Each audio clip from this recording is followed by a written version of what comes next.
AI 교육 전문 에듀비입니다. 안녕하세요. 에도비 에도 프롬프트 엔지니어 마스터 서영지입니다. 자, 오늘은 우리 학생의 생활 기록부를 좀 볼 수가 있는데요. 특히 오늘 준비한 거는 바로 고교 학점제 우리 학생의 내신 등급을 가지고 어느 정도 대학교를 지원할 수 있는지에 대한 어떤 기준선을 좀 알려드리려고 합니다. 솔직히 고교 학점제 같은 경우는 아직 등급에 대한 대학교 입결에 대한 부분이 없다 보니까 되게 막연하죠. 어느 정도 등급이 어느 정도의 대학교를 지원할 수 있는지 모르는데, 지금 가장 보편적으로 지금 사용하고 있는 거는 5등급제 그 등급을 9등급제로 전환을 한 다음에 그 라인을 가지고 대학교를 한번 찾아볼 수가 있거든요. 9등급제 같은 경우는 이제 비율에 대한 부분을 계산을 해서 대학교 입결에 대한 부분이 워낙 많다 보니까 그렇게 전환해서 어느 정도 수준은 볼 수 있는데, 그 부분을 지금부터 에듀비를 한번 활용해 가지고 보도록 하겠습니다. 자, 에듀비 바로 가기를 한 다음에요, 여기에다가 고교 학점제, 그러니까 5등급제에서 우리 학생이 받은 전체 평균을 집어넣으면 되는데요. 우리 학생의 점수가 1.25등급입니다. 1.25등급이면 이렇게 등급만 집어넣고요. 프롬프트 엔지니어링에 가게 되면은 요 아래쪽에 고교 학점제가 있습니다. 고교 학점제를 클릭하고요. 맨 아래쪽에 5등급, 9등급 전환 계산기, 그러니까 5등급을 9등급으로 한번 전환해서 계산을 해달라고 하는 건데요. 한번 기다려 보도록 하겠습니다. 자, 그러면 5등급이 9등급으로 환산된 레포트를 지금 제공해 주는데요. 우리 아이가 5등급을 했을 때 1.25등급 정도 되잖아요. 그러면 9등급을 했을 때는 한 1.84등급 정도가 되는 거예요.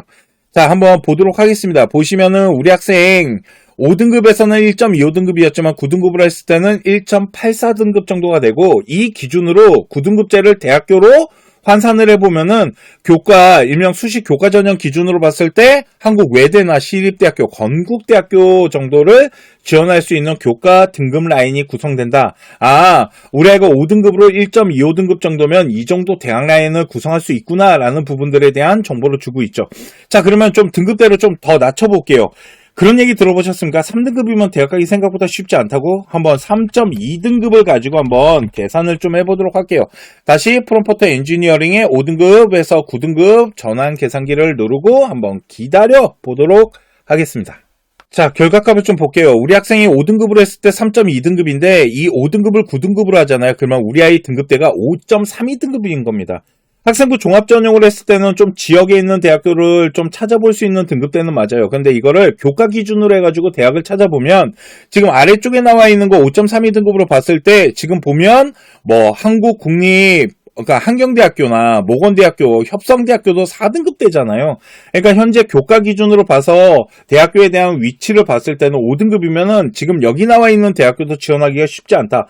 더 지역에 대한 대학교를 더 열어놓고 가야 돼요. 그러다 보니까 등급 대비 대학교를 찾기가 힘들고, 이러다 보니까 이제 정시 파이터에 대한 이야기가 나오는 등급대가 3등급이라는 생각이 들고, 그러면 3등급대 아이가 나중에 대학교를 구성하는 데 있어서 정시 파이터가 되더라도 대학교가 서류나 내신 등급에 대한 부분을 어떻게 반영하는지 이런 부분들을 조사를 해야 된다라는 거죠. 그래서 아직은 대학교가 고교 학점제 정시 아이들을 어떻게 선발하는지에 대해서 아직 다 발표가 나지 않았습니다. 이제 뭐 서울대학교나 건대나 경희대 정도가 났는데, 현재는 뭐 서류를 좀 포함시킨다거나 내신 등급을 좀 집어넣어서 정시 파이터에 대한 길을 좀 막아내는 부분들이 있거든요. 그러면 앞으로 국민대학교나 그거보다 조금 대학교 레벨이 좀 더 낮아진 수도권의 뭐 가천대학교나 경기대학교나 수원대학교, 아니면 안성에 있는 한경국립대학교, 이런 대학교들이 또 아이들을 어떻게 선발하는지 이런 부분들을 좀 조사를 해야겠죠. 이렇게 하나하나 지금 현재 우리 아이 점수를 가지고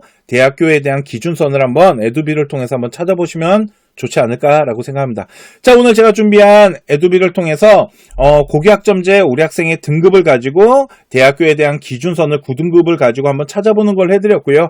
나중에 이제 대학교 입결이 발표나고 고교 학점제에 대한 데이터가 나오면 이렇게 할 필요는 없겠지만, 현재는 아무런 데이터가 없기 때문에 지금 깜깜이잖아요. 그렇기 때문에 이렇게 방법을 찾아가지고 한번 기준선을 조사해 보시는 것도 좋은 방법이다라고 보시면 될 것 같습니다.